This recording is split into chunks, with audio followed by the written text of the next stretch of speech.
Thanks for joining Mike on the mic, myself on the Fins tailgate. We're gonna do a on the fly segment. Yeah, definitely. I'll get to that second, but this is gonna be called Open Mic with Mike on the mic. I want everybody that wants to jump in, go hit that like button, go hit the subscribe button if you haven't done it. Share our show. Maybe we can get some more people coming in. We're gonna post a link in the comments. El Capitan's gonna pull you backstage if you go in there. I'm gonna bring y'all on one at a time. If we have a good conversation and somebody wants to get in on the conversation, I'll let El Capitan decide that. But we're going to bring you on one at a time, and we're going to give you 5 to 7 minutes.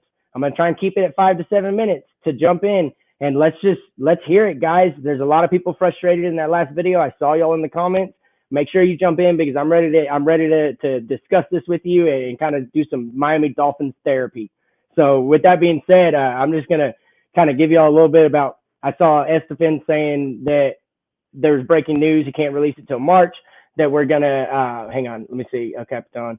Yeah, that's fine. We're gonna bring more than just one on at a time. But that Estefan's breaking some news. He can't talk about it specifically until Big O show. But I think that's what I read. The comments aren't there anymore. But that Tua's done in Miami. We've got Kohler. I'm expecting you to jump in, Bubba. Scared, man, for sure. I don't know what that means. I don't know where that's coming from. I trust Estefan. I do not doubt any of y'all. Whatever y'all say, I go with. If Tua is done in Miami, we better have a plan. And if we fail on our first plan, we better have a damn good second plan because I think we're all in agreement that we just don't want to put up with this mediocrity anymore. We don't want to put up with this ineptitude as an organization. And yeah, guys, come on. The link is there. Please jump in. Again, don't forget to like, subscribe, share. This is Open Mic with Mike on the mic, and it's Miami Dolphins therapy. Salute, EM. I appreciate you being in here, bud. If you want to jump in, go right ahead. Get you on here with me. And I think this is who we got in here. Okay, Alexander. All right, Alexander. I saw a little bit about what you were saying in the last comment box. So real quick, man, I just want to hear your support for Tua or whatever you believe. Keep it clean, keep it nice. No name calling, but if you want to, vent because you're frustrated, go right ahead. Just try to be, kind of smooth with it. Appreciate you, Bubba. Thanks for stopping in. So what's up? No problem, Mike. Thanks for having me on. By the way, I appreciate it. I just like 37 years old. Been a Dolphins fan since I was living in New York. And to see mediocrity throughout the entire years of watching this team, I was watching Marino handoff. I was a fan when Marino was the quarterback. Scott Mitchell was the backup. Marino was throwing to Tony Martin, O.J. McDuffie, handing off to Bernie Parmalee, Kareem Abdul-Jabbar. All those cats. And I have not. I'm going to be honest with you. I was not a fan of them drafting Tua at 5 2 years ago. I admit that. I highly admit that. But I've grown to love the kid even more as a person and as a competitor. He has heart. The kid has heart. It's not like he's going to roll over and die. He's going to continue to fight. And I'm glad that this kid is going to get another chance, maybe at least one more chance, possibly, to prove himself. Because you can't evaluate a quarterback in 2 years. You can't. You just can't. It took Drew Brees 3 years, 4 years to be a good quarterback. It took Trent Green later in his career to blossom in Kansas City. And Kurt Warner, he went to the Rams and look what he did with the Rams, won a Super Bowl with them. And so I got a question. Keep going, man. Yeah, all examples you got. Keep going, Bubba. Yeah, Rich Gannon, who became an MVP at 30-something years old. And I'm just saying, if Tua was able to get along with Saban, out of all people, Saban, then I don't know what else to say. Okay, so I got a question. I'm gonna. This is therapy, Big John. Welcome to the show. I'm gonna ask you one question, Alex, and then I'm gonna let Big John. Yeah, I'm gonna let him share what he has to say. But so you said you weren't a fan of them drafting Tua at 5, right? Yes. So if you weren't a fan of them drafting Tua at 5, what has he shown you to want to give him another year? Because he hasn't shown me much. I've seen him elevate people, elevate receivers. Matt Who? Collins, Lynn Bowden Okay. Jr., Okay. Adam Yep. Shaheen, Durham Okay. Smythe, Miles Gaskin, Salvin Ahmed, Matt Breida, when he was here. He elevated during the Kansas City game last year. He finished off with his no receivers at all because I think Parker and Gesicki both got hurt in that game. He elevated he's elevated guys. I've seen Tua elevate guys. I have not So that devil's advocate though, Bubba, if you've seen him elevate guys, but he hasn't shown the skill set to complete the plan, I mean, I think you and I are both in agreement why we didn't want him at 5. We felt there was better talent available, but there's also a reason we didn't want him at 5.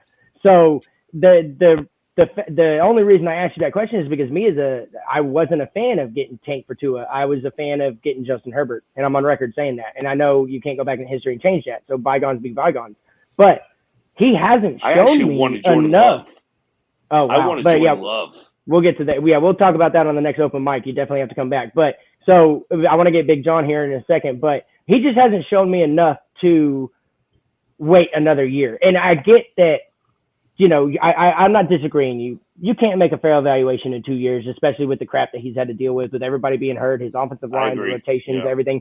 I get where you're coming from on that aspect, but I haven't seen enough of Tua. That Tennessee game, the offensive line played great. Not great, but they played way better than they had. And since week 9 or week 10, they had one of the top 10 offensive lines in football. So he had the opportunities. And I saw maybe 8 throws this year, bro, that he actually, I was like, man, there's not many people that would make that throw.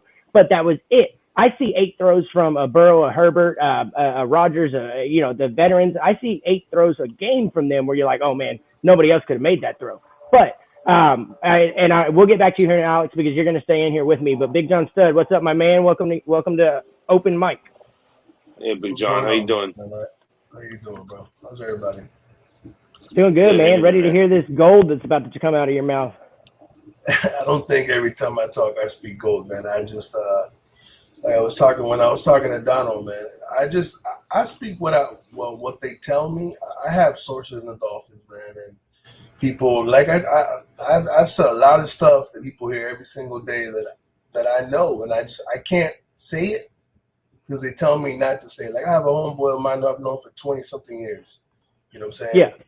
And apart from other people, and he works for the Dolphins, and he tells me, listen, you can't say it, and even if I want to say it, I can't because what I'm saying, when you know somebody for 20-something years, what I'm saying, and they tell you to swear, on your mom, you're not going to say nothing. You can't do that. But look, as far as Tua goes, man, everybody wins in their own way. I'm not going to sit there and say that Tua has played fantastic. If they want to move on from Tua, I don't have an issue with that. That's their decision. They moved on from Flores. That's their decision. I'm going to tell you guys a little something that I do know, and people aren't going to believe me, but to me, it's irrelevant. I'll swear on my daughter, and y'all believe what you want. Brian Flores did not want Justin Herbert at 6. I'm letting y'all know right now. People can say he wanted Justin Herbert. He did not. You know what I'm saying? I can't tell you who he wanted because they'll kill me. Didn't. Yeah. He did not want Justin Herbert. Okay. As far as Tua goes, Tua's been playing with. I'm allowed to cuss, right? Just making sure. Yeah, you're good, bro. It's you too. Oh, okay. Tua has played with complete and utter shit. Yeah. At every position. Okay. Defense, no defense, whatever the bottom line is, he's played with complete turd at every position. The guy, Justin Herbert, you know what I'm saying? Oh, he plays great. Justin Herbert has an offensive line and offensive weapons that Tua wishes he had. Okay. Now, will the numbers be the same? I don't know. But I'll tell you one thing. I guarantee you he'd have a better record than Justin Herbert would in San Diego. Because if Los Angeles, but I won't hold that against you. What happened? I said Los Angeles, but I ain't gonna hold that against you. Whatever. It's the same thing, bro. They play like crap either way. Doesn't make a difference.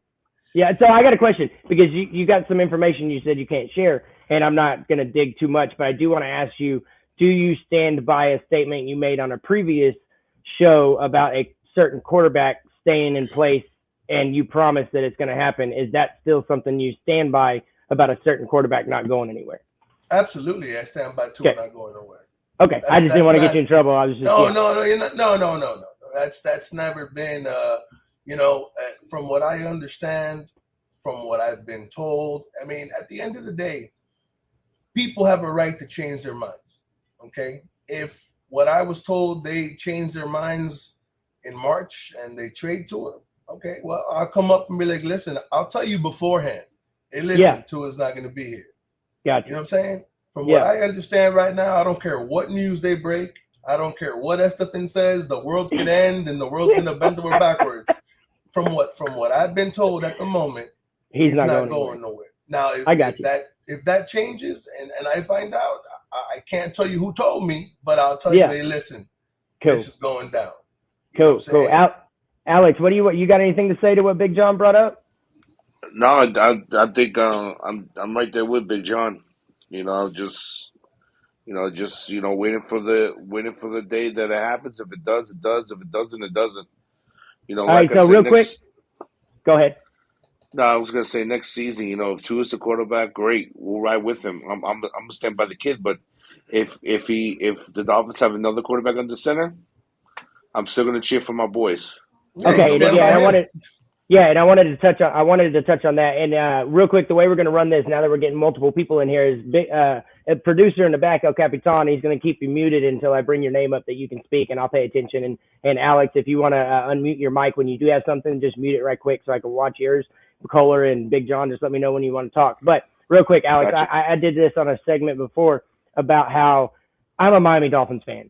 So right now, Tua is my quarterback. And I'm going to support Tua. I'm not going to not talk, tell you what I think about Tua, but he's my quarterback. I'm a Miami Dolphins fan. I'm not a Tua quarterback. I'm not a Tua fan. I'm not a Parker fan, a Waddle fan, a Gesicki fan, Ogba fan, whatever you want to say. Got on the list.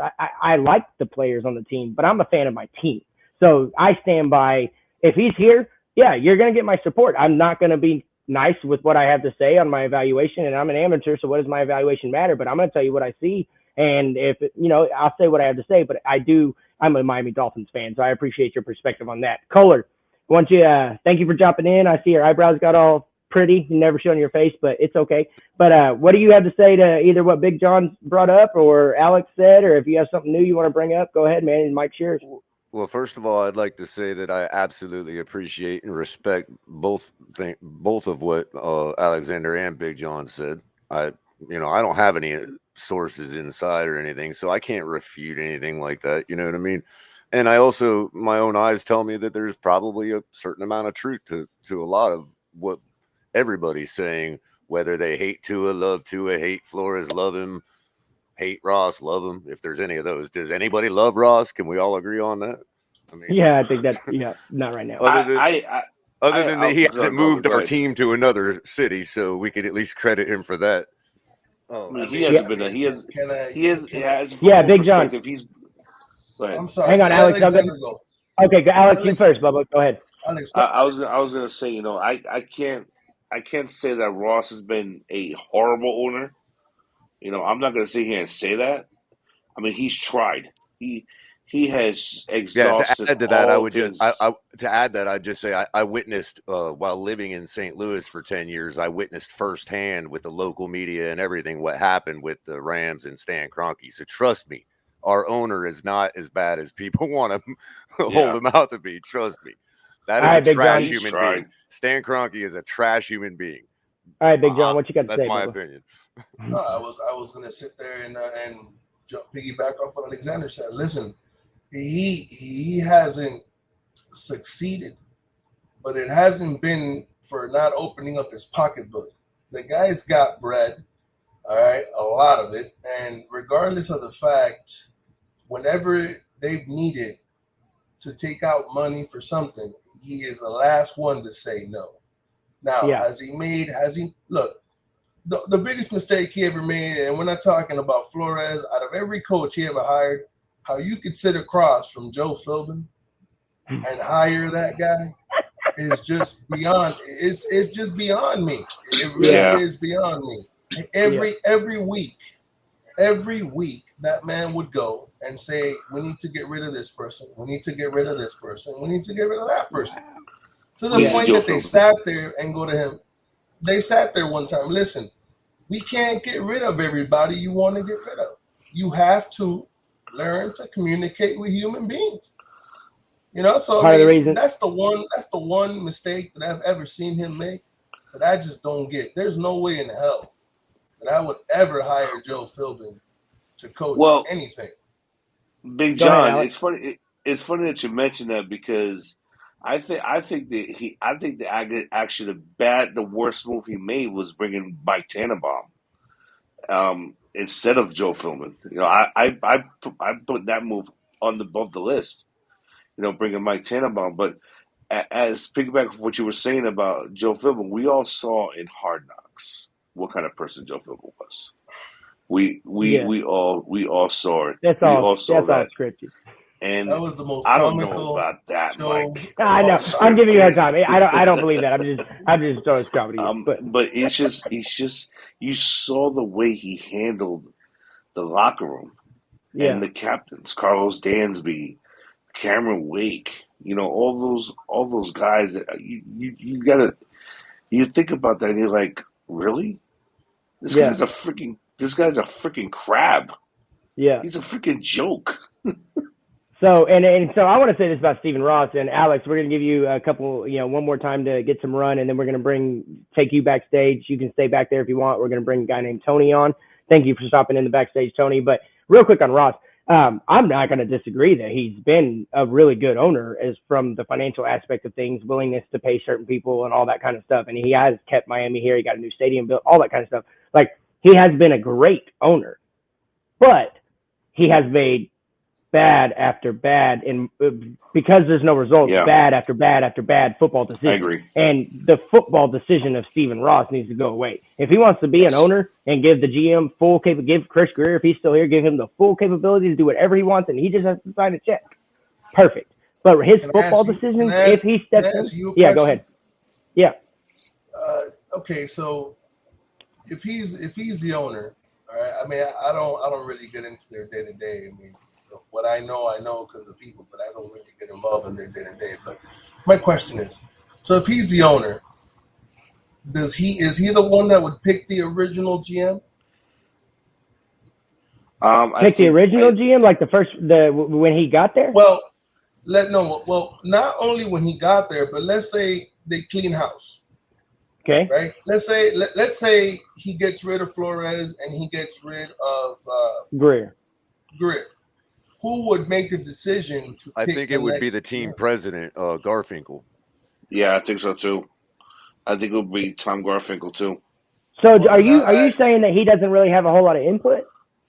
I honestly, outside of financial stuff, I don't really think he gets involved, man. Okay, He that's may fair. tell Okay, you, Alex.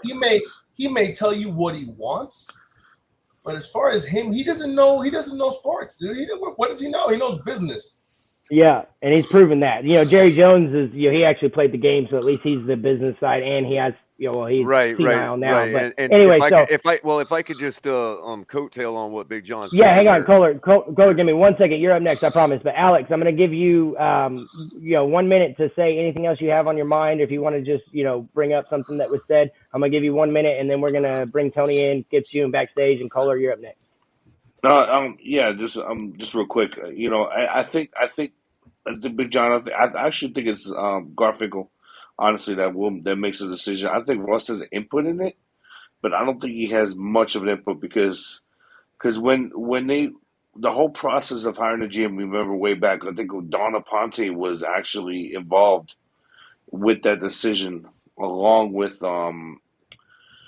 somebody else when they were looking for was it Hickey? I think it was Dennis Hickey. That's when when they hired GM, but I think it was Don Aponte and somebody else and Garfinkel. Ross had a little bit of a say in it, but not as much. He's into Cool. the football side. He Cool. does. All All right, we appreciate you being here, Alex. Like I said, you can stay backstage if you want. Kohler, let's go ahead and bring you and what you want to say. Yeah, and just to clarify, I mean, Ross obviously has to sign off on every single financial decision made in that building, but how much of it is a rubber stamp from Garfinkel or from the GM, we could never know. That's internal business. But as far as what Big John was saying, yeah, and I think that's a lot of why some of the fans might be a little confused. Even I'll take a little bit of that on myself, because when we have to think about, okay, if there were relationship issues between Flores and Greer or whoever, and it gets brought to Ross, first of all, Greer is in the position of the hierarchy to have Ross's ear more often than Flores. Flores is focused on football operations, on the field, in the locker room, all that. So he just doesn't have enough time in the day. Now, that's something that maybe Flores didn't realize, being a young guy, a young coach. He's not quite the politicker, you know what I mean? So shame on him, you know what I mean? But what I'm saying is, when we try to decide, how did Ross decide when there was relationship issues, which he claims that's where there was, how did he decide this guy instead of that guy? And I think we as fans forget that those evaluations aren't made based on who's at fault or who's the worst guy or who's even my friend more. Those decisions are based on, okay, now I'm going to evaluate both of these guys because there's a problem. Chris Greer gets evaluated on this criteria because that's his job.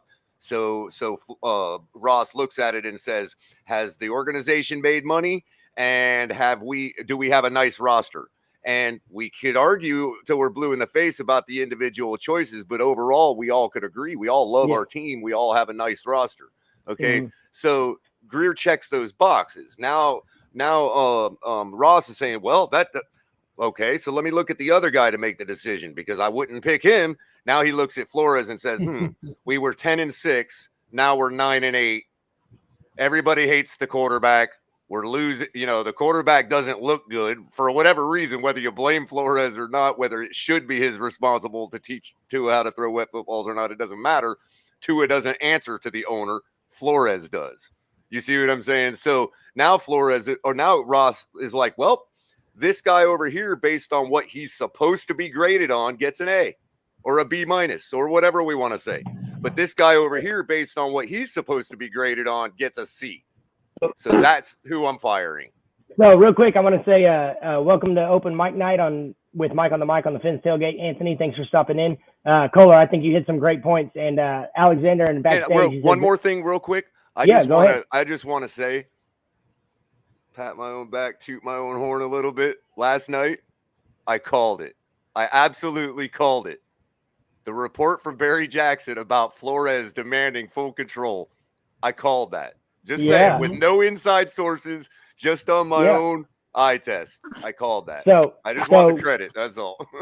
Yeah, for sure, Bubba. So Alex in the back, he says there was a report that Ross and Greer and Flores had a meeting, and Flores went after Ross, and that probably played into the lack of being able to maintain. And it could have been totally cordial. We don't have to imagine a yelling fest or him. Yeah. Ross might have taken offense for Flores even asking for full control. You know what I mean? Yeah. All right, Anthony. I want to get to what you have to say, and then Big John. Go ahead. I was going to piggyback. Honestly, for me, we need a change.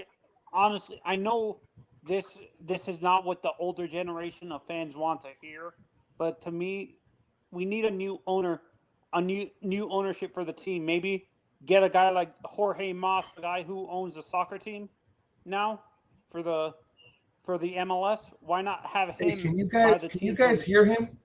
Hey, Tony, talking to the mic a little bit better, bud. Can you hear me? Yeah, way better. Much better. There you go. Speak Yeah, for your chest, sorry. Tony. I'm talking into you know how unreliable these tablet microphones are and stuff like that. So, what I was saying before was, I honestly think we need to get new ownership. I think Ross feels like he doesn't. I don't know how to explain it.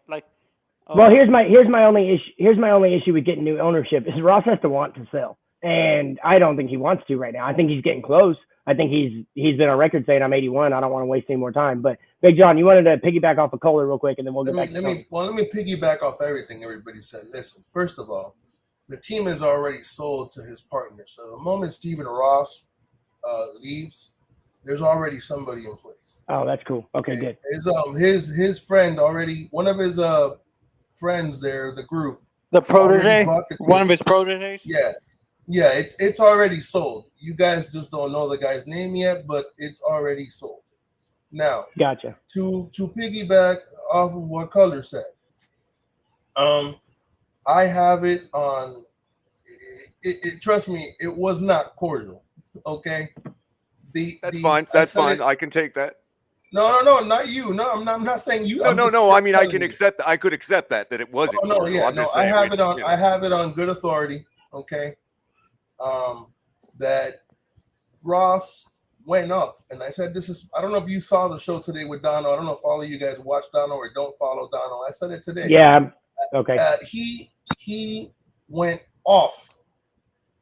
He went ape shit on Greer and Flores, and Wow. told them to their face, you guys are trying to sabotage Tua. He asked them a question, and I don't recall what game it was. It was either after the Jacksonville game or after the Buffalo game, and Flores took about an hour to come out. He was late to the press conference after the game, and they were giving it to him, like for real. And then I think there was a continuation because that following Wednesday, the game was on Sunday.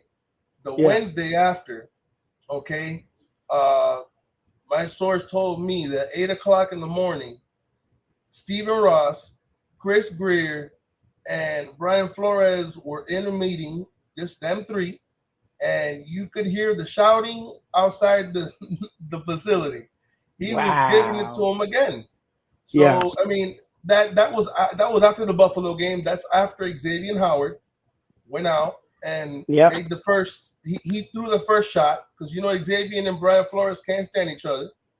Xavier sat there and said, "Listen, no. What happened was that we went back to last year's defense and last year's call, and then Ross was like, yo, what do you mean last year's defense and last year's call? Why would you fix what's not broken? You led the league in turnovers. You were destroying everybody, and all of a sudden you want to play zone with three linebackers that can't cover my daughter. Pause for a second. This was game 2 against Buffalo this season? No. This was game 8. They played. Right, well, that's what I'm saying. Second game against Buffalo, though, is what I mean. Yeah, because they were playing this zone defense and trying to get this organic pressure, which we all saw wasn't working. And during the game, the second game against Buffalo, that's when they brought back the zero blitz, the amoeba defense, that they held Buffalo to like 13 points in 3.5 quarters. Yeah, and that was when they first brought it back. After that game is when Xavier threw the first shot, and then Elandon Roberts threw the second one during the Texans game on the field when he sat there and told Tua in front of everybody, "It's not you, it's coaching." The coach. Yeah, I remember that. Coaching, yeah. They don't appreciate you. So yeah, go ahead, Tony. Mike, let me clarify what I mean. Honestly, I understand we know that the owner, Stephen Ross, sold it to his partner, but what I'm saying is having a new ownership completely instead of having. Hey, speak into your mic a little bit better, Tony. Speak into your mic a little bit better. I understand we already know he sold it to his partner, but what I'm saying, I think that's what's happening. Like we're so stagnant in the way of thinking that I think we need a whole new ownership group, not the same people. So you want a whole new regime? Yes. Okay. You understand so Alex, what I'm saying, John? Yeah, I get you on that. And Alex, go ahead, Bubba. You're up. No, I don't think a whole new regime is the way to go. And I want to piggyback off of what Big John said. That is actually very interesting stuff because during the first 7 weeks, mind you, I had season tickets, guys. And I'm seeing this team close up in every single game, and I'm at the stadium, and I could tell on the sideline there was a lot of disconnect between the players and the coaches just by their body language. And the fact is that defense was not the same as it was last year, the first 7 weeks. And you know, like you say, you have Jerome Baker who can't cover a beach ball to save his life, and But he runs fast and he hits hard, guys. He runs fast and he hits true. hard. Yeah, you're right. Landon Roberts, same thing. You know, But he can stuff that hole though. Yeah. Can But I ask you guys? you know, we can I ask got you guys a question? Yeah, hang on, Alex. Let Big John ask. Let me ask everybody a question. If they would have played the defense that we saw from week 8 to week 17, there's no way the Dolphins lose to Jacksonville. There's no way the Dolphins lose. There's no way they lose to the Colts at that time because you know what it is that Carson Wentz not even Atlanta beat us. Not even Atlanta. He beat us on 2 sprained ankles. The guy couldn't walk. Yep. And he beat us. Okay. So you know, and that goes to the ineptitude of Flores because because in those games we're talking about, he wasn't calling the plays. He was letting the defensive coordinator. He was deferring to him, and it was a reported thing over and over again that he was letting the defensive coordinator call the plays, and then all of a sudden he starts calling the plays again, and we go on that win streak, and then in that Tennessee game he defaulted again to the defensive coordinator, and we got our ass handed to us because he wasn't calling the plays again. That cost him his job. That's the thing. I can see that, and that's not to us fans. That may not be the most egregious thing a coach has ever done.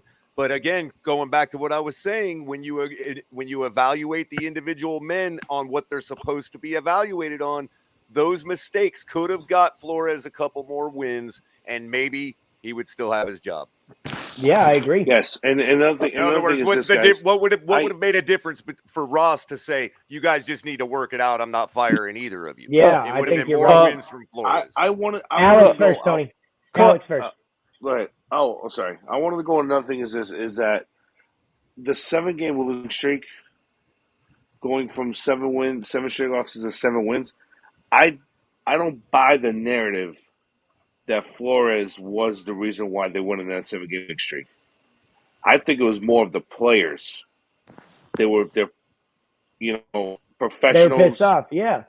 Yeah, and they wanted to show they wanted to win because they didn't want to be embarrassed anymore. It was pride. It was pride. But here's the thing. In all fairness, if we make the playoffs because of that, and we go deep into the playoffs, Flores looks like a genius for lighting those fires under everybody's ass. Tony, what do you got to say, real quick?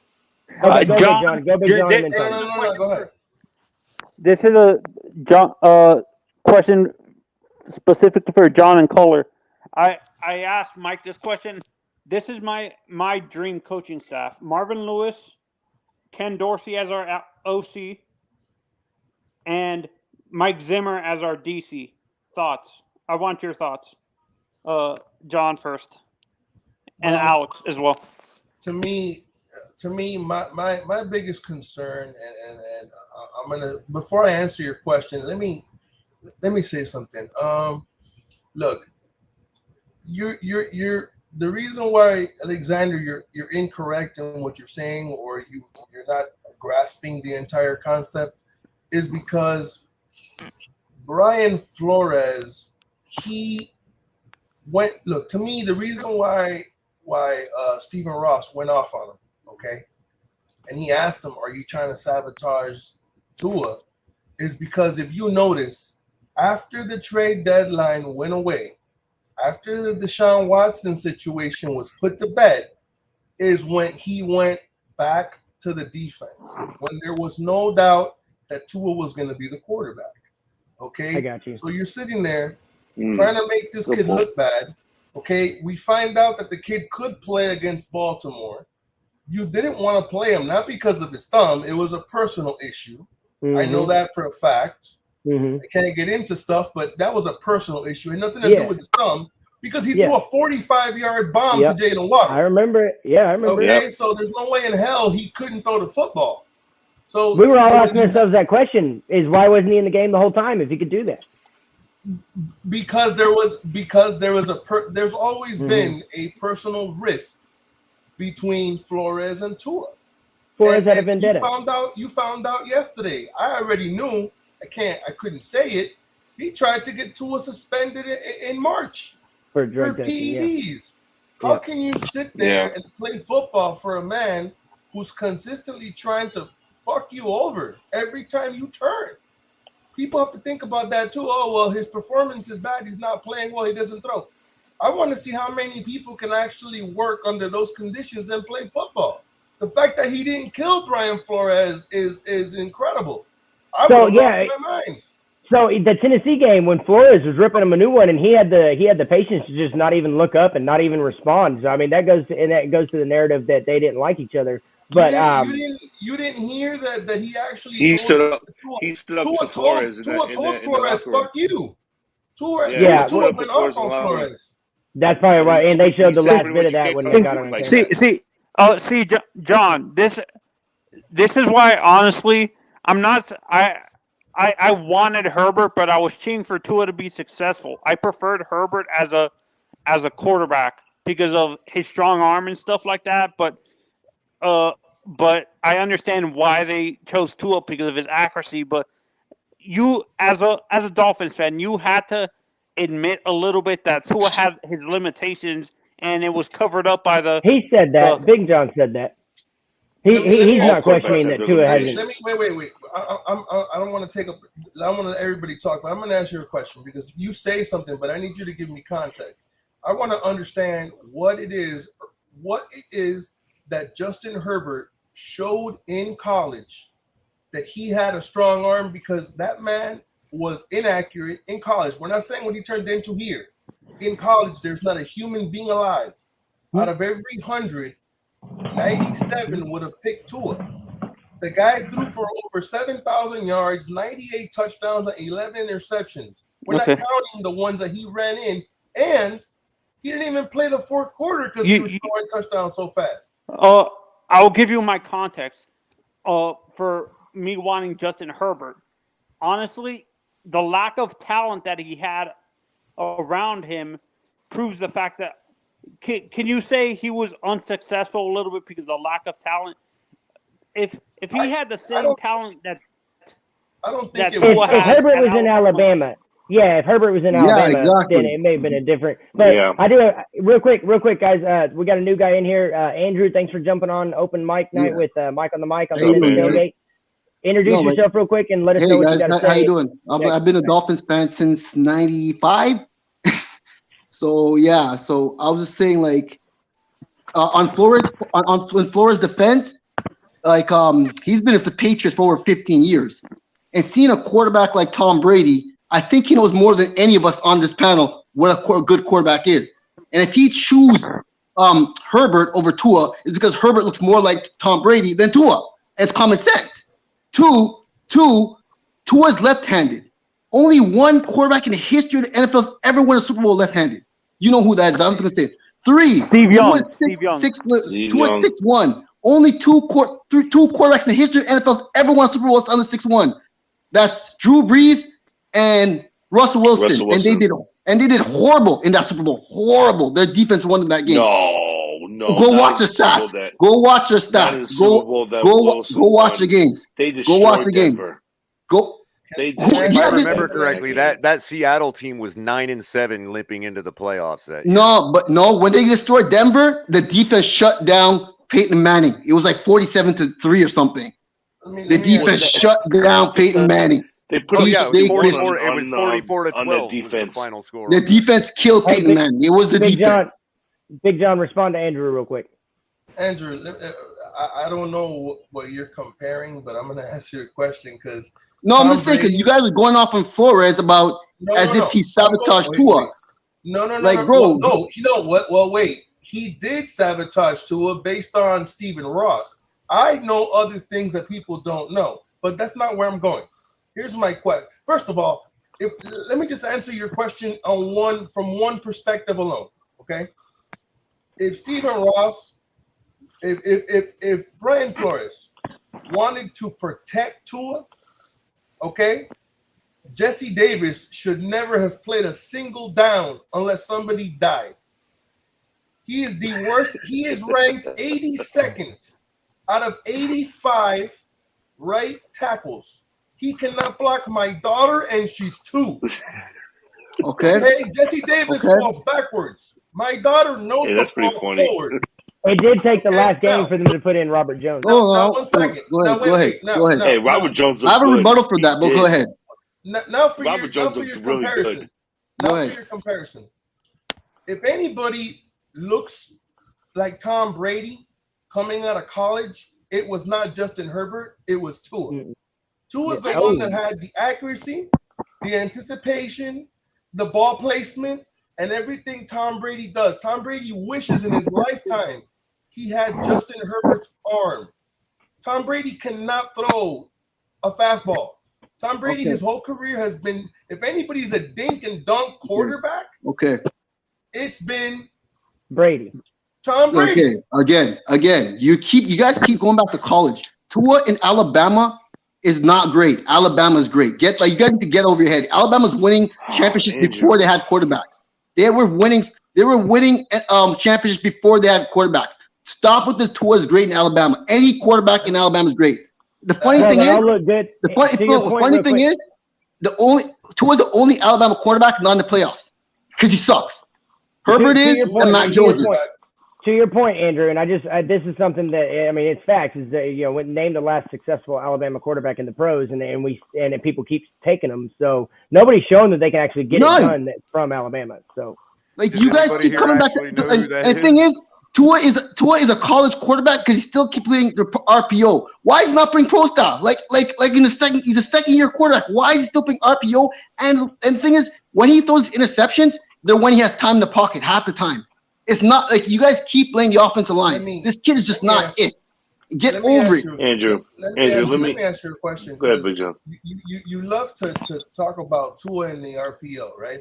People say Tua can't run a pro style offense. Half of the offense that Tua ran with Steve Sarkisian wasn't RPO. RPO was sprinkled in to a progression offense. First of all, Again, you go back to college. Again, you guys go back to college.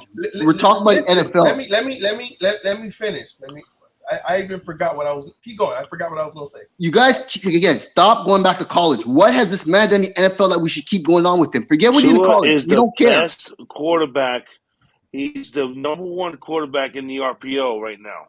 What? Okay, He's probably the only one running it. He runs He's the only one running it. RPO Who else is as running good it? as anybody does. Who else is running It's it? as good as anybody does. But who else is Okay, running it? so- Here's the Philadelphia thing. runs it. He is so good at it Philadelphia that it's runs not it. even funny. The Colts run it. So, okay. Exactly. So let me- Philadelphia runs let me- it. Eagles run it. Hey, Exactly. hang on. Everybody stop. All right, we're gonna get this back on track He might- because we're all yelling over each other. Hang Sure. on, Andrew, you're gonna go Sure. second. I'm gonna let Kohler respond, then we're gonna go Tony, Alex, Andrew. I just wanted But to say I never that- finished my context with the Justin Herbert Oh, go ahead. situation, guys. Go ahead. I'll Go ahead, yield. then, I'll Tony. yield. Go ahead. Oh, you- John, what I understand why people wanted Tua because of the accuracy and stuff like that, but for me, I'm looking at the context of the talent that Herbert had. He had lost most of his offensive linemen, and he was relying on freshmen to block him and stuff like that. Yeah. And Mhm. his He offensive should have left. He coordinator- should have left after his junior year. Going back was great. I understand why he went back. He wanted to win something. But if he left after his junior year, there would have been no talk about his weapons not being there and whatever. And they would have, because he was supposed to be the number one quarterback after his junior year, drafted, but he ended up going back to Oregon. I've wanted Justin Herbert for a long time, and I'm not disagreeing with you, Tony. I do believe he put. Yeah, and I blame the offensive Hey, that comment offensive by coordinator. Andres- And his that offensive comment by coordinator Andres is hindered not- him a little bit too. Do you guys agree that offensive coordinator that they had when he was there kind of hindered his development a little bit? All right. That's why he fell so. Yeah. I agree with you, but I'm gonna ask you a question. So we could theoretically use the same excuse you're using for Herbert in college. We could use for the Tua same- now. We could Yeah. use it for Tua now because at the end of Yeah. the day, right now, the offense that San Diego is Los Angeles, man, that sucks. That Los Angeles is running, okay? He's the one that has Keenan Allen. He's the one that has Mike Williams. He's the one that has Austin Eckler. He's the one that has a Pro Bowl center and He's got an nine- offensive line that I can have sex behind and have 7 minutes to finish to throw a football.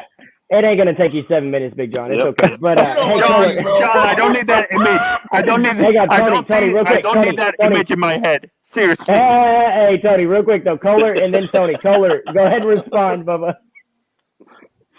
I had to make it funny, man. I'm sorry. Yeah, that's good. Kohler, There you you got go, anything to man. add? Okay. So I didn't want to really go down the whole avenue of relitigating why I don't think Tua is a star quarterback. I mean, or could be. I mean, I obviously could be, shouldn't even be the question, because we've been waiting a long time, and we all know what we've needed for 25 years. And what we've needed is elite quarterback. It doesn't matter how long we have to suffer building a team with the little bit of money we'd have left. We've never done it that way. Since Dan Marino, we've never said quarterback first. And that all being said, look, the offensive line, as much as we like to crap on it, yes, it's not the best in the league, but nobody can deny that. Because first of all, I don't look at what Tua does or doesn't do when the offensive line is a leaky sieve. What I do is I try to evaluate Tua on the plays that he does have the time. Yeah. And there are some great plays. I'm not gonna lie, man. There's been some great plays, but there has also been some really boneheaded stuff that that just can't be excused. And all right, so as long as we're comparing to an elite quarterback, you know what I mean? Yeah. So the thing of it is, real quick, about Flores, and how that would affect things is, let's say on maybe let's say 25% more of the time, whenever Tua does have a clean pocket and a good situation, he puts the ball down the defense's throat. Let's say that happened 25% more of the time. I guarantee you the statistics would not show that we're 32nd in the league on offensive line. Secondly, a lot of where the confusion comes also with a champion like Flores is he's trying to put a plan together in place on the field to win a Super Bowl, not just to get to the playoffs, not to this and that and the other. And I understand that a lot of fans want something shown now, and I get it. I do too. I would have been happy with him if we would have made it to the playoffs. I get all that. But as far as the questions as to why we didn't use our great defense scheme that we could have to win all these games, is because I think Flores, rightfully so, expected a few more points out of the offense so that we don't have to unveil that defense until the postseason like champions do. Yeah, I get you on that. Okay, Alexander, why don't you go Same next? reason we didn't run Duke Johnson all year, because we wanted to shove him down people's throats in the wild card or the divisional game, and Just everybody like go, "Oh, where'd that come from?" Because when I watch other them all teams year. every year, when I watch other teams every year in the playoffs, there's always this guy on every team that nobody saw coming. You have to say something. I'm not going to disagree. All right, Andrew, you're simmering. I'm going to get you next, but Alexander, go ahead and respond. Color, you made some good points, and I don't disagree with you on a majority of those points. The O-line did get better as the season went along, and they did play their best in the Tennessee game. I give you that, but that still has been an issue, that has hindered Tua's ability. That has hindered his ability to be successful in the league. That's quite possible. I think it was the opposite. I just don't understand the vitriol and the absolute personal smearing campaign from this man's reputation. We're talking about a Super Bowl champion. It doesn't matter if he was the head coach there or not. Bill Belichick saw fit to keep him there for 15 years.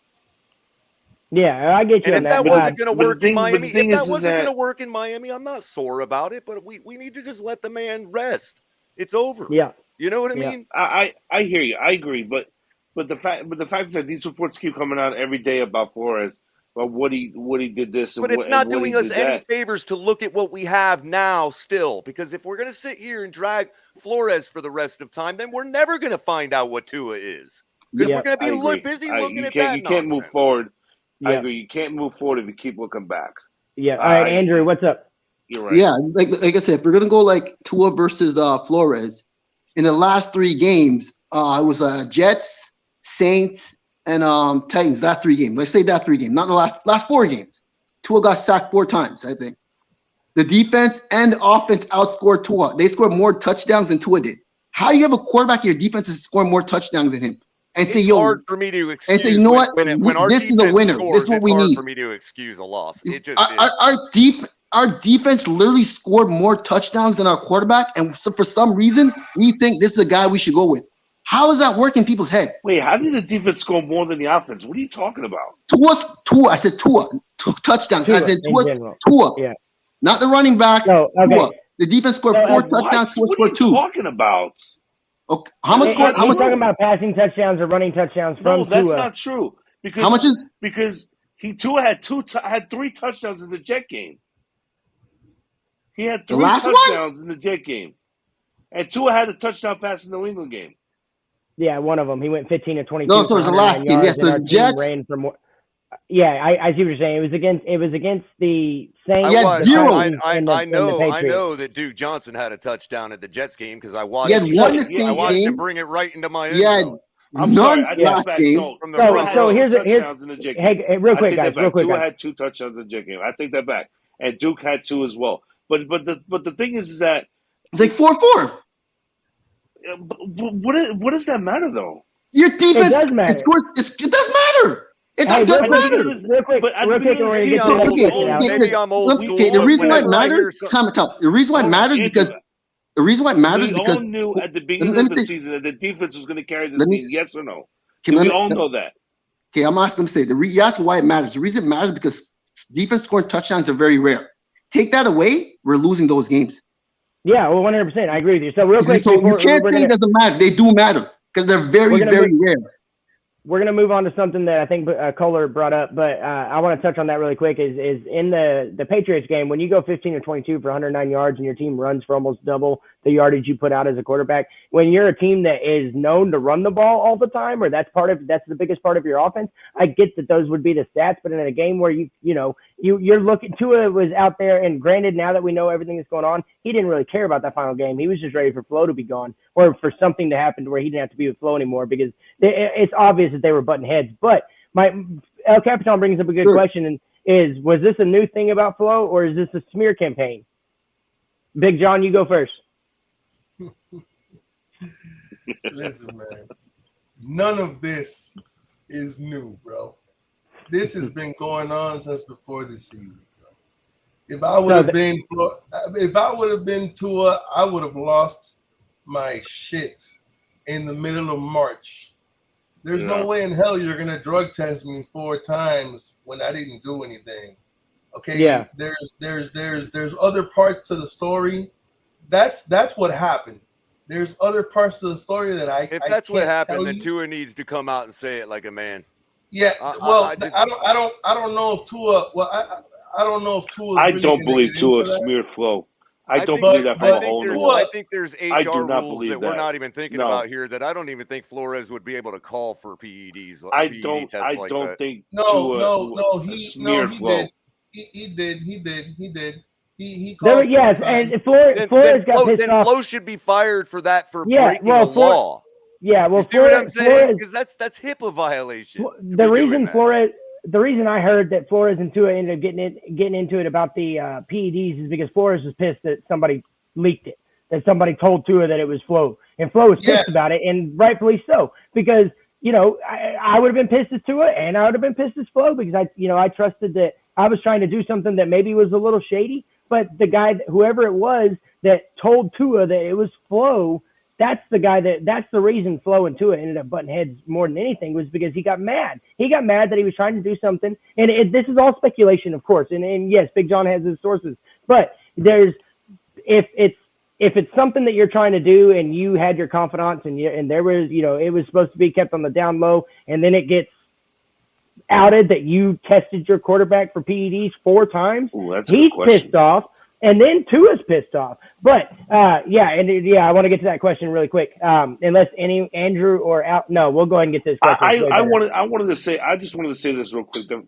With this is, I can name probably one guy that I think told Tua something about it, and that's Mike Gesicki, because Mike Gesicki was another one. Parker and Gesicki were the two guys that I think had a huge riff with Flo.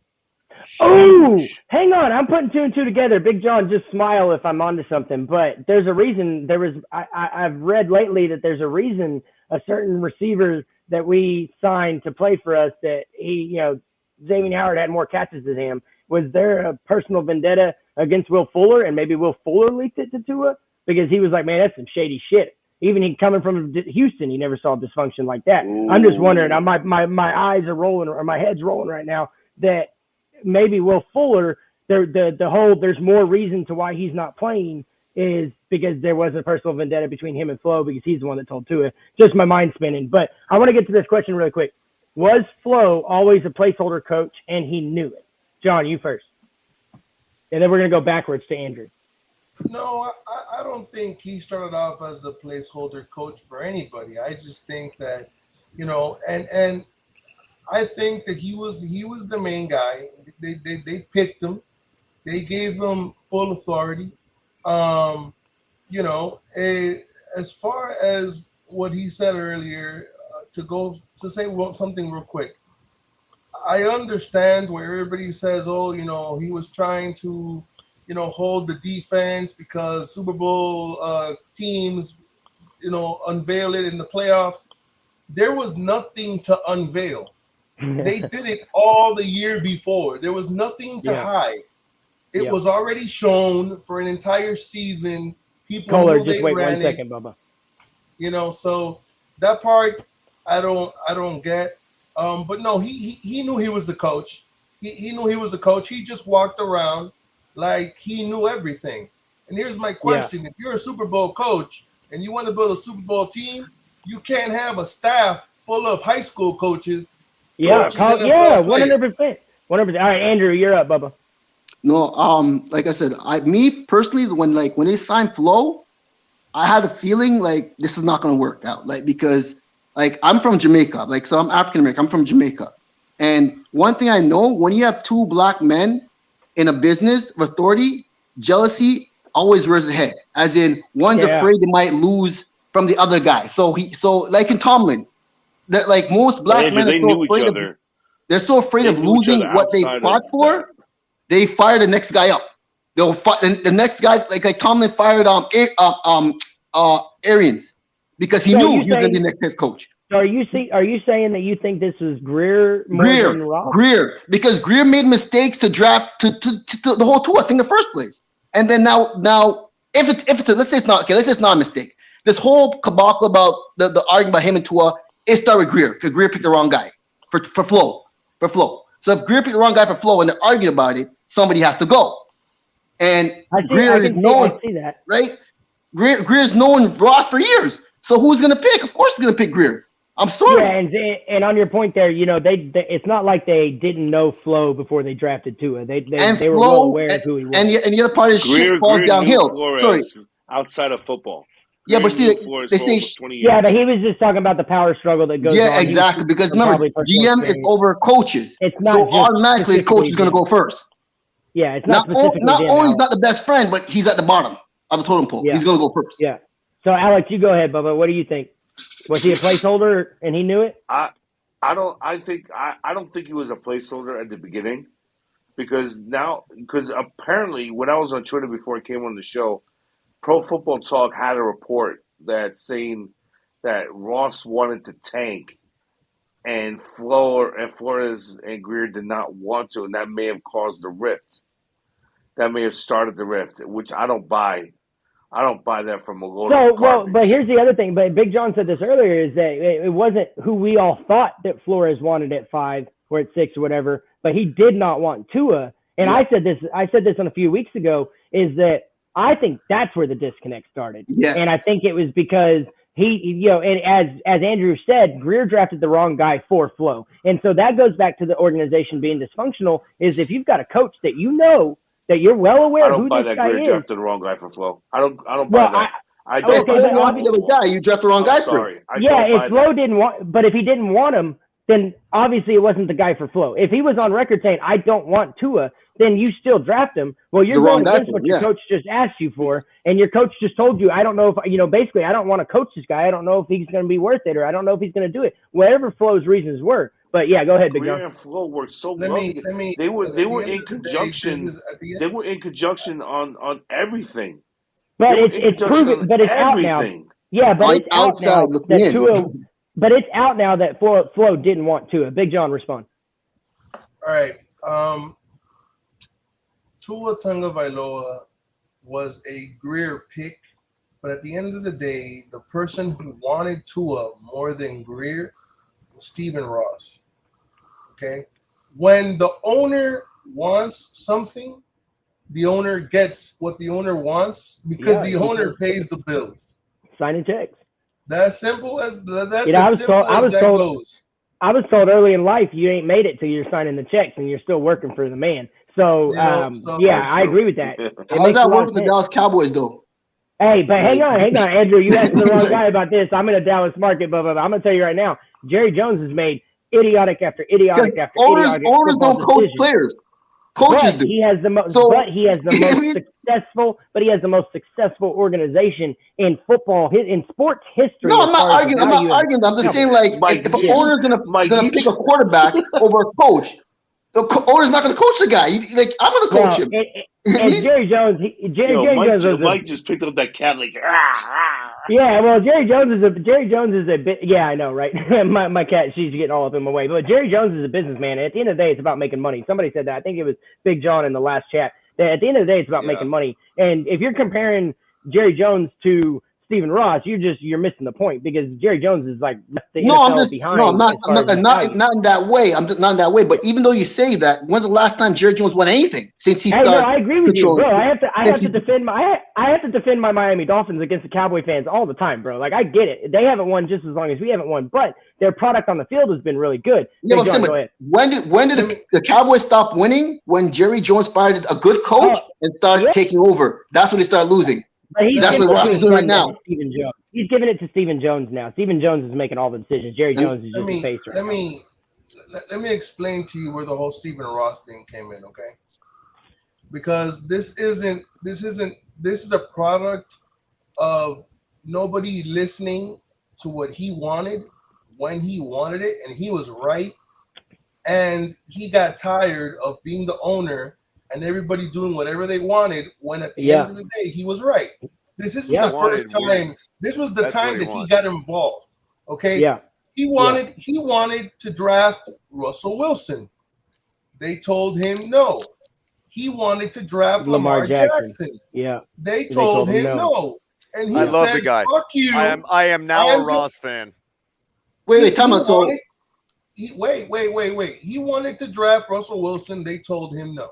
He's too small. He can't throw. He won't succeed. Russell Wilson wanted to Big John, can I ask you a question then, Big John? That was Jeff Ireland. Why is that answers my question, because why is my question would be, why is it the guy that kept telling him no with the one that gets fired? Well, didn't Greer's the one that told him no on Lamar though, right? Whoever it was to be fired. I don't know. I'm not sure who told him no on Lamar. I think that I just think Greer was here though, right? Because I mean, It was I'm Greer. off of Lamar now. Greer was here. No, But Tannenbaum was also the VP at the time. Oh, okay. Look, okay. I'm off of Gates- no, Lamar but then now. again, It was like, Tannenbaum who you guys say Hang Greer, Ross is right. How is he right if Tua's bad? Flo is right. Ross just doesn't. No. Ross wants to eat his. No. doesn't Ross have was pride. right. Ross was right in the past. No, but no, we're Russell Wilson turned out to we're be who talking he about wanted. now, because our team is about now, not about Lamar Jackson. Our Well, team no. about now. He I've got a wasn't good answer saying for right that. now.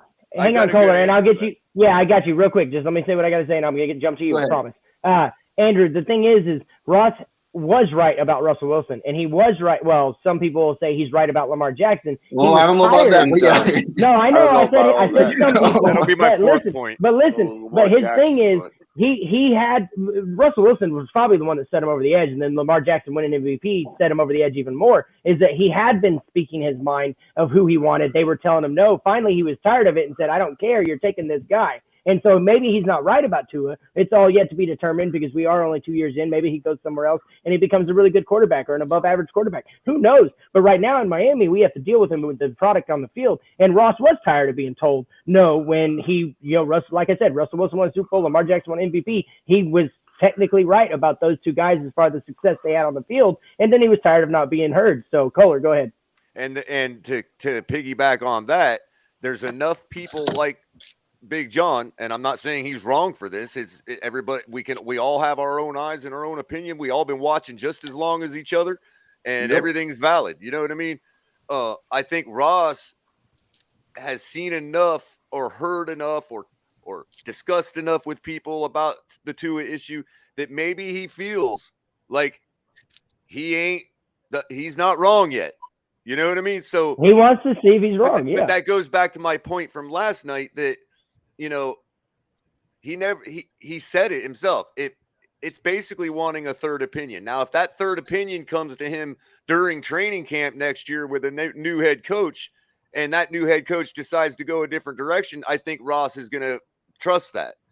You know what I mean? Because that's what he wants. He just wants a third opinion on Tua. Yeah, and I hear you on that. And he didn't. And the reason for that, to answer Andrew's question, it's the same answer. It's because there's enough people, whether we like it or not, as people that don't care for Tua, there's enough people in the fan base that Ross is not just going to cut those people dry and not take their money. Yeah, and he's going to make sure he can't milk it for everything that there could possibly be. That's true.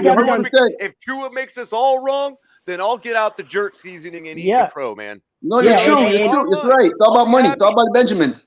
And Andrew, El Capitan's mentioned this before, how Stephen Ross, Chris Greer, Brian Flores, the whole Miami Dolphin organization handled the whole Tua following wrong. They didn't make as much money off of him as they could have. They literally did not handle it right because of the following that this one player brought with him to this team. And that's why he thinks there's a bunch of value in that, is because if he thinks that if Tua does get traded, there's a lot more value than I think he has because of the fact of the amount of money they can make off of his fan base. Right. I just want to shout out Ennis really quick. Thanks for stopping in, bro. I didn't know you were out in Dallas. We're going to have to get some lunch together, you, me, and EM or something, bro. But I appreciate you being here. Go ahead, Alex. To finish Mike's thought. Yeah, hang on, Alex. Go ahead, Cole. To finish Mike's thought, Ross is a businessman and a smart man that's looking at the numbers and saying, well, there's still thousands of numbers of people that believe in Tua. I can't just disregard that mass, feeling. You know what I mean? Like, it still has some validity to him, especially since it was the guy he wanted it to work out. You know what I mean? So he's putting a stopgap to the whole thing as a businessman. No different than a computerized stock market where he's saying, look, I don't know what the issue is now, so I'm going to grade everybody at what their job is, and Flores didn't pass his test. Bottom line. But you know the analogy, like one bird in the hand is worth two in the bush?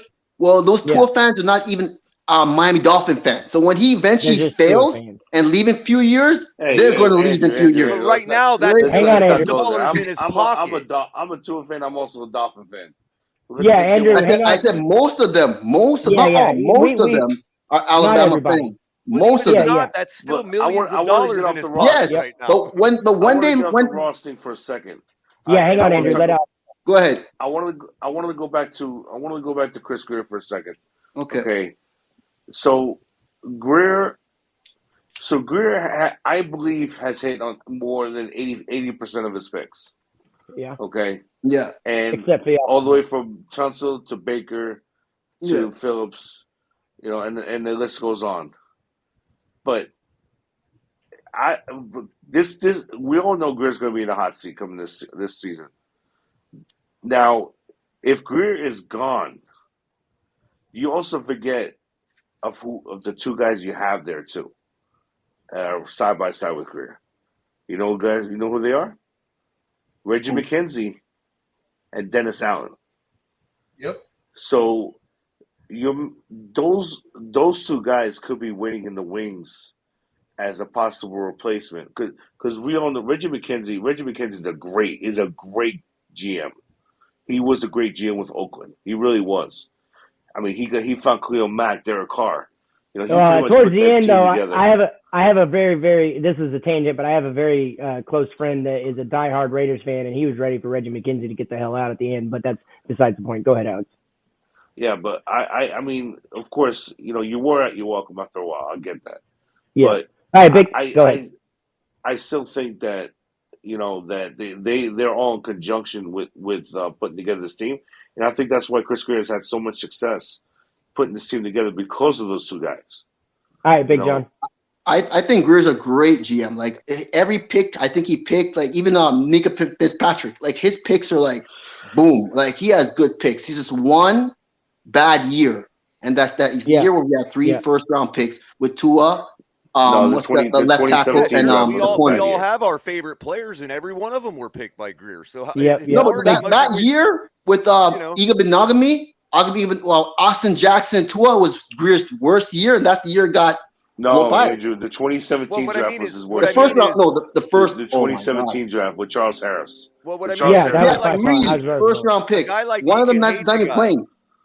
One of But them's not a even guy- playing. We had three a first-round guy picks like that Deacon All draft. right, everybody hold up. Everybody hold up. Big John's had a point he wants to get to. Kohler, we'll get Good. to you in a second, Sure. and then Anthony jumped in to Look. ask the question to everybody. Look, here's another reason why Ross hasn't gone off of Tua. Okay, if you look at Tua Tagovailoa's stats in his first 20 games, and you look at Josh Allen, Tua's got better numbers. I'm going to ask everybody a question here before anybody blurts out. Who was Josh Allen till Stephon Diggs got to the Buffalo Bills? You know who he was? Very true. Nobody. Nobody. Nobody. He was a piece of shit. He couldn't throw. First of all, he had no accuracy. He couldn't. And so all of a sudden, we're back to the point that we're talking about, which is why I brought up Will Fuller before. People talk about, how does the defense score more than the offense? Listen, there is not a single wide receiver. Tua Tagovailoa has played more games. I said this the other day, and you heard me. He's played more games with Jakeem Grant that can't catch a beach ball with stickum gloves, okay? Then he's played with Devontae Parker when he's not collecting taxes or getting a hamstring massage, okay? Tua has played with no weapons and still won 13 games. Now, I understand the whole Justin Herbert, and he looks like the right guy. That's fine. RG3 looked like the right guy, and he got injured, and it was over. At the end of the Wasn't day, Parker playing against Tennessee? So who traded Jakeem Grant? Wasn't Parker playing against Tennessee? Yeah. Didn't Tua throw like 5 passes over his head in that game? I don't know. Maybe I didn't watch that game. Yeah, but that's Who traded Jakeem I'm just saying, Grant? like, talking. Wait.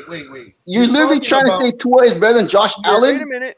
That's Come a on, fair bro. question. Who traded Jakeem Grant? You're not listening to what He I didn't said. say You're that. taking my- He you're didn't ta- say you're that. taking my He's question. comparing Tua to Josh Did not Allen. say That's not even No. close. Everybody stop. Real quick. Andrew, what Big John is saying is it's part of the reason Ross is not going off of Tua because there are numbers to support that the numbers support. The eye test maybe How not about the to you, measurement? to me, to other people, but there are numbers that if you can put him against Kyler Murray, you can put him against Josh Allen, you can put him against, I think, a couple other quarterbacks where in his first 20 games, Yeah, but his Mike, win-loss record is better. Tua's numbers better than Peyton Allen. Peyton Manning in his first year. Is Tua better than Peyton Manning? That's what I'm crazy? saying. No. But I get you what I'm saying. But you he's crazy? not saying that's not his Andrew, opinion though. come He's on, letting you bro. know. He's letting you know that's a color. Yeah, 1 second. I'm gonna get to you right now. He's letting you know that's another reason why Ross is gonna keep a hold of Tua. I know that. I'm is just because he saying looks on at Ross's those numbers. point, like just use our eye test as Ross is the owner. We should look at Ross. Are you crazy, Ross? Not you, Big Al. Not you. I'm saying Ross. Are you like Go ahead, just the eye test? Forget the stats for a second. Just the eye test. I'm not trying to disrespect you, John, in any way. I'm just saying, as Ross is the owner, don't you? You've been around football. You should see the eye test. Just because a guy has an exception, doesn't mean he can't do it. A second, punt the Go ahead, brakes. Colin. I was actually hoping we wouldn't go down the road of arguing all those little tidbits. I only brought them up because that's what I'm was trying to say is that the stuff that Big John is bringing up, whether we think that that's valid or not, or whether those are It's or real. false flags, those are the quote unquote false flags that Ross isn't sure. Like he wants to know, can these stats be translated to the intangibles? Okay, so now we're gonna close the door on Tua for a And little I bit. don't If, believe they can, but yeah, and Ross I think obviously does. Yeah, He yeah, does. and I got you. But all right, and Andrew, and you got a valid point, man. We got to look at Ross and be like, okay, well, what are you watching to show other than the numbers? But that's what analytics has done to the sports is you look at the numbers. But Anthony, you jump back in, or Tony, which you keep switching the name, but you have a question. It's kind of a dream scenario. I'm the same person. It's the go same ahead. person. It's just I shortened my name. My first name I got is Anthony. you. Yeah. Yeah, so Honestly, go ahead, ask your question. And John, I want to give you a compliment. To be honest, you gave your fair evaluation of Tua, and I can honestly trust your evaluation. But I can't stand these Alabama fans who weren't Dolphins fans to begin with, coming in and causing issues in our fan base. This is what's Yeah, it's happening divided with Tua. And All right, so Right, go ahead Big and ask John, your right, question, Big John, Anthony. because you could disagree with me, Big John, right? But have I given you a true indication that I don't know football like they claim I don't? You know what I mean? Like, would you say that honestly?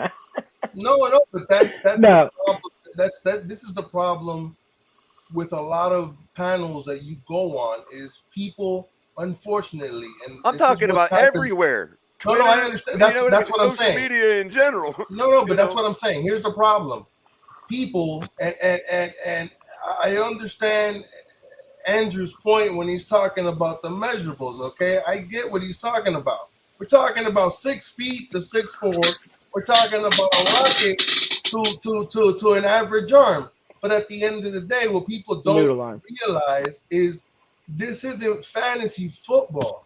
Yep. People now everybody Sorry. let me finish my point real Sure. quick. Now everybody thinks that because you get on Madden and you can be a GM, okay, that this is fantasy football. Oh, he threw for 300 yards. Oh, that's not everything that goes into winning a game. At the end of the day, I'm going to give you a stat you may not believe. Justin Herbert's average yard per pass is 7.1. Yeah. Yeah. Tua is is 7. 7.0. It's Yep. 0.1 difference. Yep. Yeah. Okay, guys. All right. I'm gonna end the Tua debate. We'll get back to it on the next episode of Open Mic. No, you good, Big John. I appreciate everybody, man. Y'all are all awesome. Well, hang on, Andrew. Hang on. Yeah, it's okay. But we're done with Tua for now. Anthony, you have a question because now we are, the Miami Dolphins are in search of a head coach. So he's bringing up a dream scenario of he basically wants everybody's opinion on what he thinks would be the results of this coaching staff. Not that he thinks it's going to happen, but it's his dream of who he could have coach his favorite team, and he's going to ask y'all what y'all thoughts are on how successful they would be. Go ahead, Tony. Okay, my head coach is Marvin Lewis, the guy who used to coach in Cincinnati. Then Ken Yeah, Dorsey. Cincy. Ken Dorsey as the OC. Miami quarterback. And then Mike Zimmer as our DC. Big John, you You go know, first. Anthony- What would you like about that off? Well, you're asking me. I would never take Marvin Lewis again after all the chances he had with Cincinnati and had a great team. For the most part, had an offense and couldn't. But if it was me, here's my thing. If Josh Boyer can keep the Amoeba defense, my biggest concern isn't the offense. It's not the head coach. Because my problem is the defensive coordinator. Yeah. I want somebody who can keep the Amoeba defense, which Josh Boyer knows, or anybody who they want to take. The head coach for the Denver Broncos, who's no longer a head coach for the Denver Broncos. Yeah. He's an incredible Vic Fangio. Mm-hmm.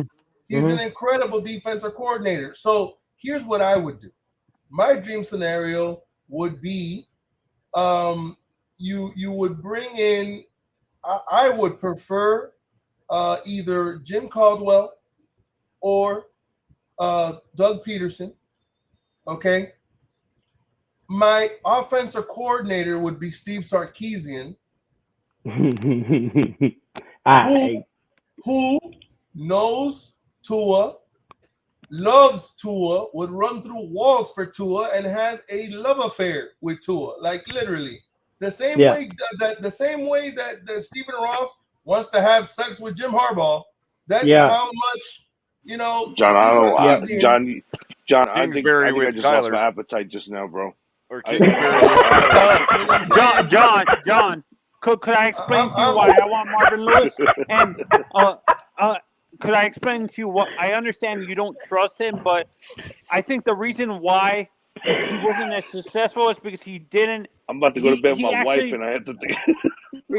he was controlling the defense too much, and I think if he brings in a guy like Mike Zimmer to control that defense, he can be the head coach, purely the head coach, instead of being the head coach and the defensive coordinator.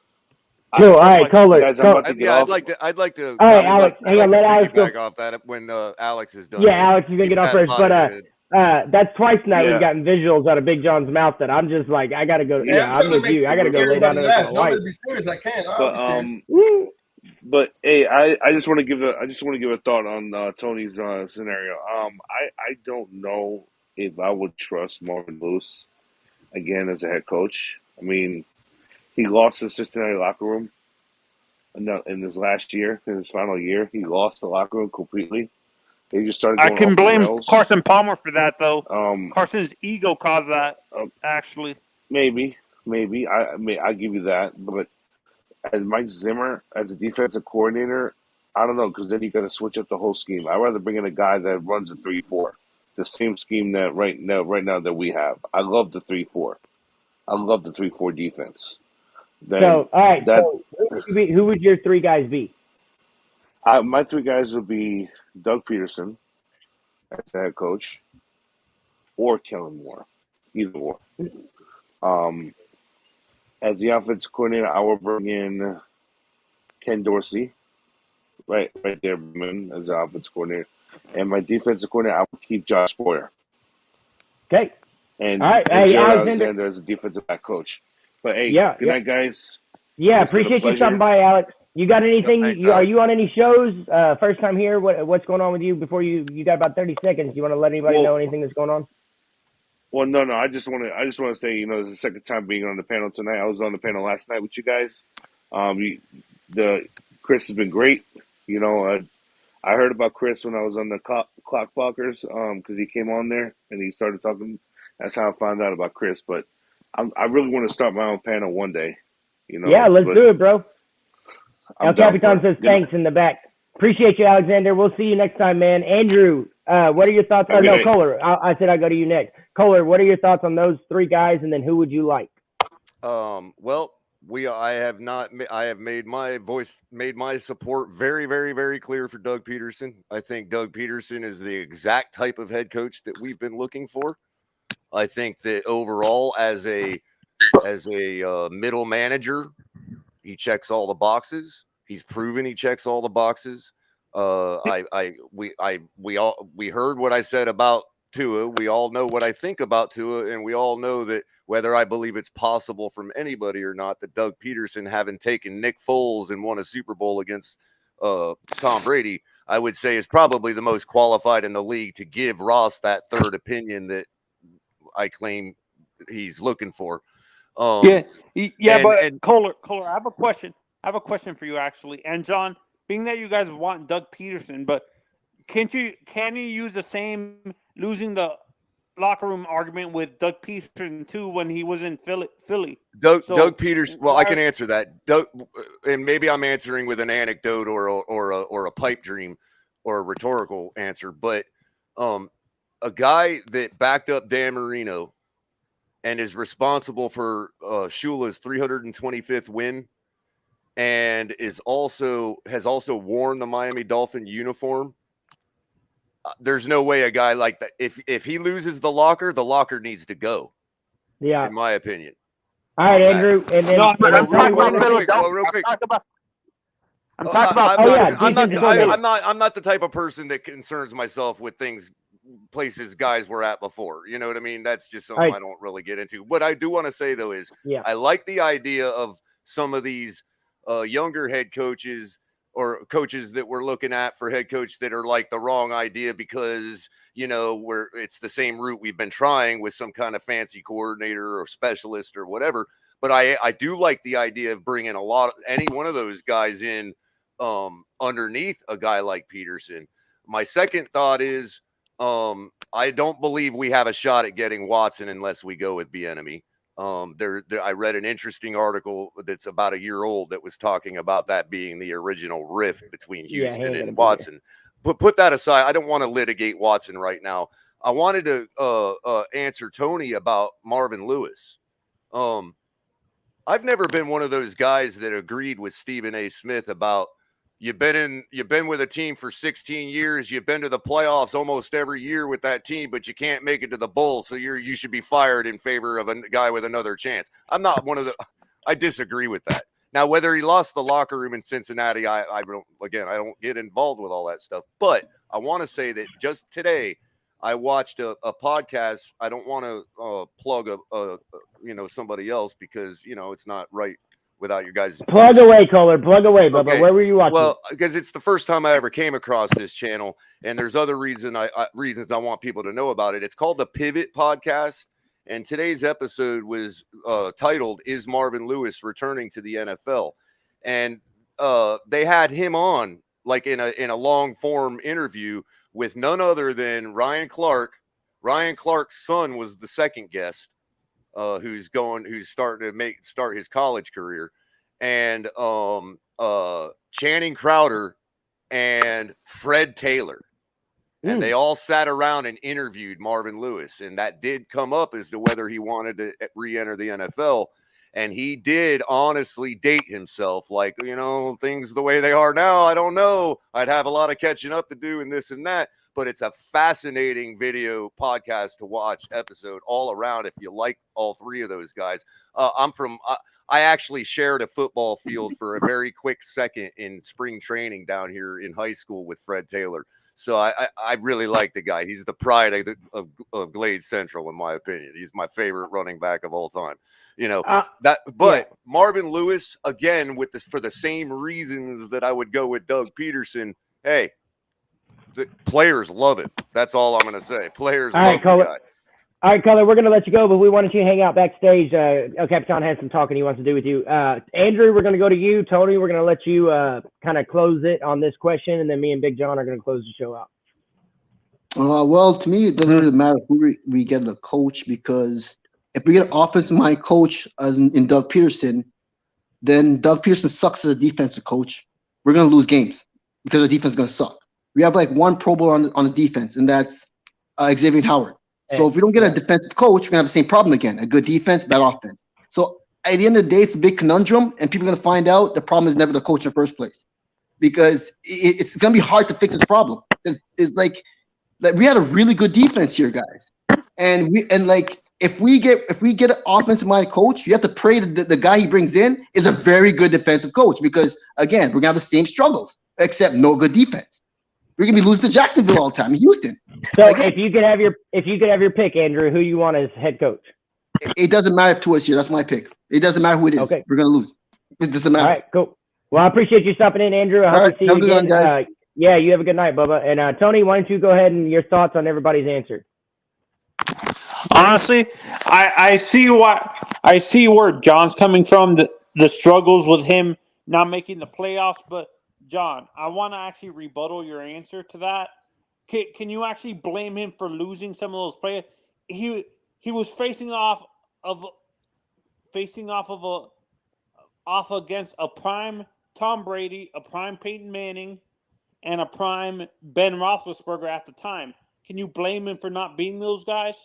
Realistically, because Carson had an ego and he wanted out of there already by the time they were getting into the playoffs. So I can't blame Marvin for losing the locker room. I blame Carson in essence for that. It's Big John, before you answer, Tony, go ahead and give a short response as to why you picked those three, and then we're going to let you go, Bubba. Yeah, no, the reason why I chose Zimmer specifically is because he actually runs sort of the same defense. he doesn't have the amoeba defense like John wants, but he runs a 3-4 defense. He's a 3-4 defensive guy because he comes from the Bill Cowher coaching tree and stuff like that. And honestly, I like Ken Dorsey because he's the one that fixed Josh Allen's issues, and he can probably help Tua, in my honest opinion. Fair enough. Thanks as always for stopping in, Tony. I appreciate you. We'll see you next time. I'm sure you're here. And Ennis, real quick, he says, response to Andrew, how are we going to lose if he has a winning record as a starter? Shake my head. And he said playing with trash. So he was just a little bit more support for Tua. But thanks again, Tony. If you want to stay backstage, we'll be back there in a little bit. And then I'm gonna leave it to you, Big John. I want to hear what you have to say about really just everything at this point. And then if you have anything you want to share with us before you head out. Listen, man, I've listened to everybody and I respect everybody's opinion. And like I said, opinions are like assholes. Everybody has one. Everybody has their reasons. Here's my thing. And this is to me why I think Stephen Ross thinks the way Stephen Ross thinks. People think this is fantasy football. It's not. It's the NFL. Okay? Yeah, it's business. People complain about Tua only running the RPO. At the end of the day, Lamar Jackson can't throw a football to you and you're sitting down. Yeah. And they run the ball 60% of the time. Yeah. Well, and my only argument against that though is that none of it's worked yet. Other than Russell Wilson, but he wasn't running first. He was a pass first guy. But a true RPO, there hasn't been a championship one running a full RPO system without a phenomenal defense. But like I said, Tua, his offense at Alabama had RPO sprinkled in, but it wasn't an RPO complete offense. So, I want to ask you this: your personal opinion. Do you think Tua can run an NFL pro style offense? I do. I don't see why not. I just honestly think you need to give the guy time to throw the football. Yeah, I got you. I mean, how can you, dude? We had 3 linemen tied for the most pressures in the NFL. Yeah.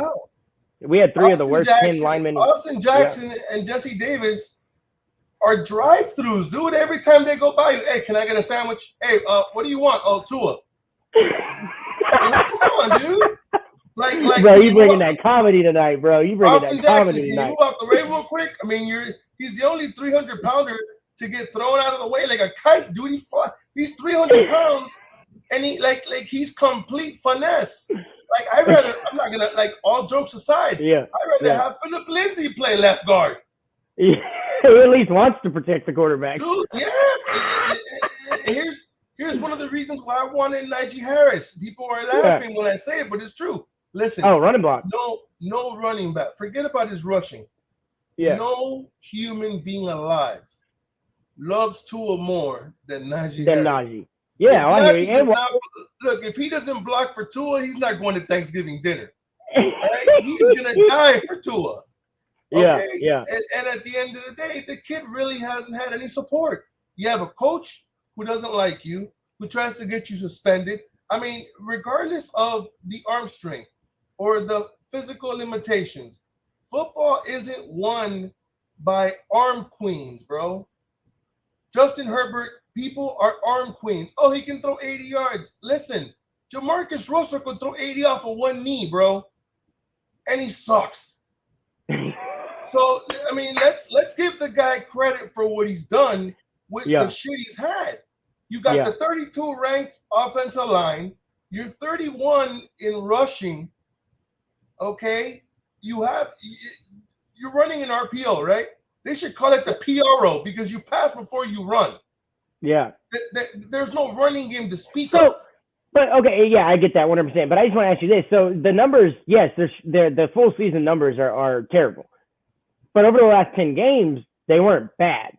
And I think a lot of the Tua fans or a lot of the Tua haters, they're going off the fact that the whole team improved, but Tua didn't, and that's where I think they're coming from. You look at it as a whole. Yes, he has a winning record, and at the end of the day, you want a winner at quarterback. But over the last 10 games, when everybody was playing a little bit better, and especially against the Tennessee game, the offensive line looked like a different offensive line. They just feel that he hasn't gotten better, but everybody else did. So what are your thoughts on that? Well, I mean, at the end of the day, regardless, if you may think he didn't get better. I think that we have a 1,000-yard rookie receiver. Mhm. The fact that you're a quarterback who has a 1,000-yard rookie receiver who you completed 100. Look, the fact that you have a rookie 103. receiver as your best receiver Yeah. is asinine. Okay, Yeah. it's Yeah. insane.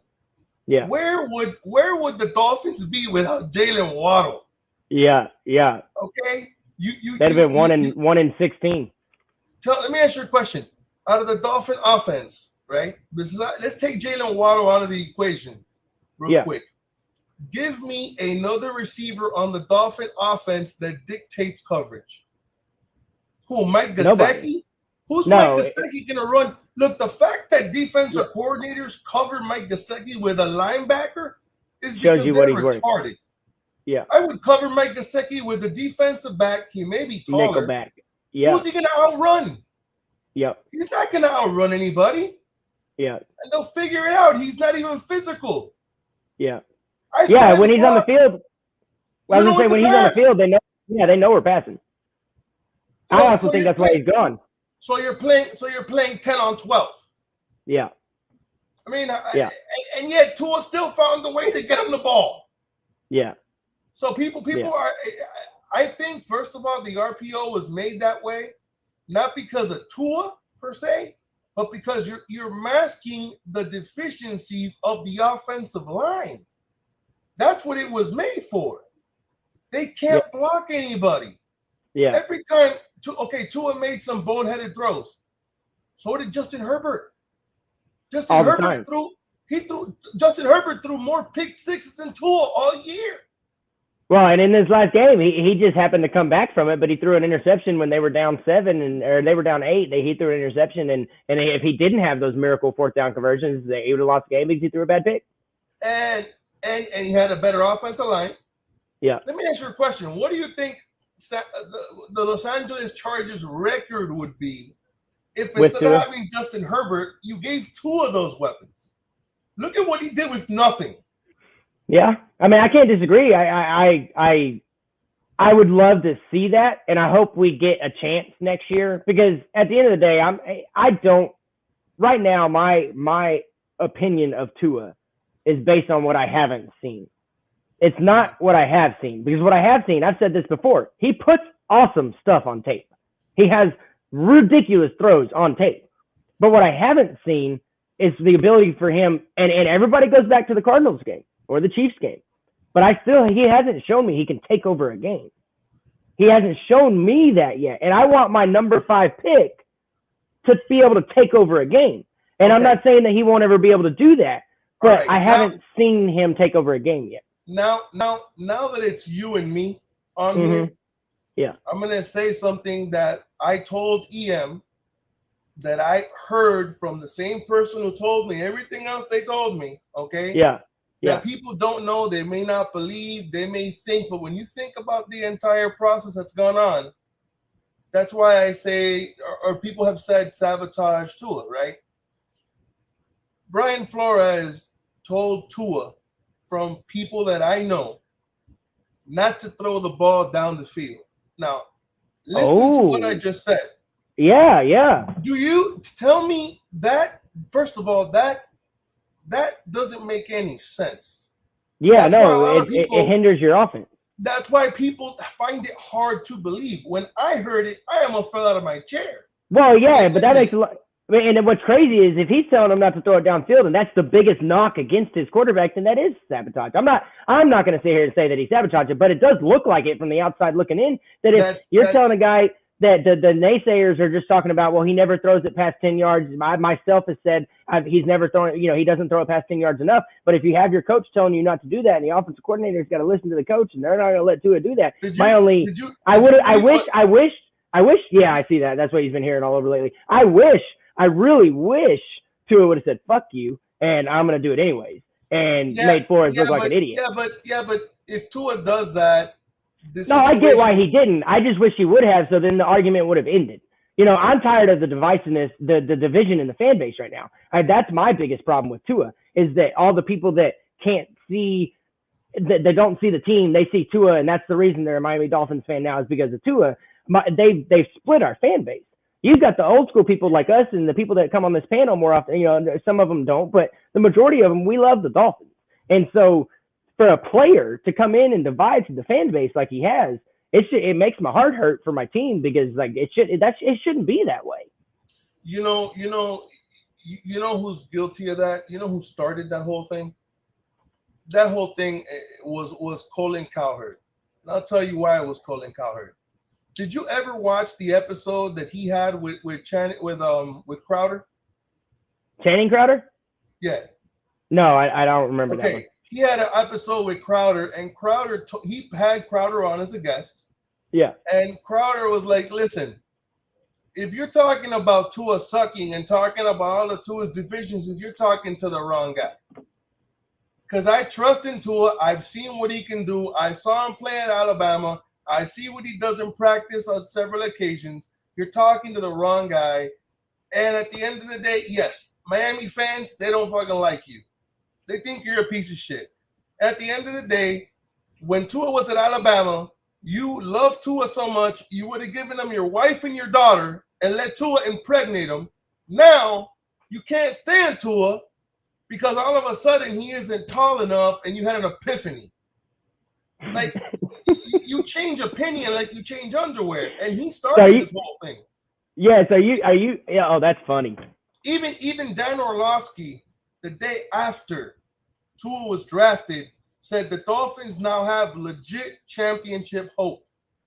Well, Brian Baldinger, yeah, no, I got you because Brian Baldinger. That was Dan Orlovsky. That wasn't. No, Baldinger. I know, but what I'm saying is to support that as well is that you have guys like Dan Orlovsky, you have guys like Brian Baldinger, you have guys like the evaluators that ended up saying that it was good to take him. You have the people that see what makes him special. And I do have a video, and it's never going to get deleted, where I'll say it now. I think Tua is going to be great. I just don't know if it's going to be in Miami, and I'm worried that if he doesn't end up in Miami, and as you said, he's going to be here, but if he doesn't end up in Miami, it's going to be in the Drew Brees instance, where he goes somewhere else and they make him a great quarterback, because I do think he has the talent. I am on record saying that, but I haven't seen him. I just haven't seen it since he got to the pros. But now all this stuff you're talking about with Flores and the dysfunction and the disconnect there, it's starting to make a lot more sense. And so maybe I do want to see a third year from Tua.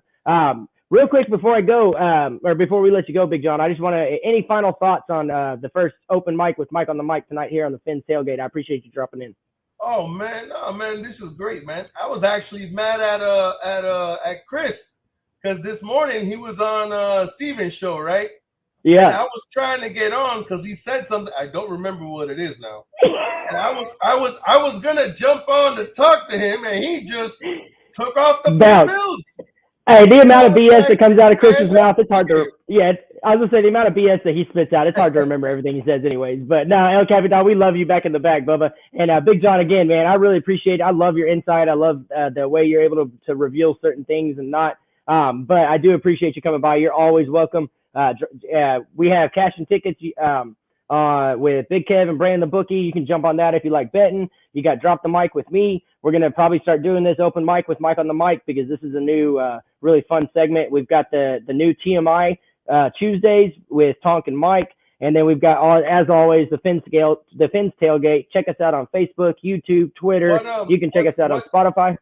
What day is the Fins Tailgate? Because I found it the other day because I had my phone blew up, literally. So yeah, that's funny. So Mondays is going to be a day where we probably do the Fins Tailgate. Probably do it a little bit on Sunday. Wednesdays for sure is going to be one of the bigger shows, and I believe Friday is going to be one of the bigger shows as well for the big panel for the Fins Tailgate. We're going to try and get all of us here at the Fins Tailgate on and let y'all all join in like we always like to do because again, this is the Fins Tailgate.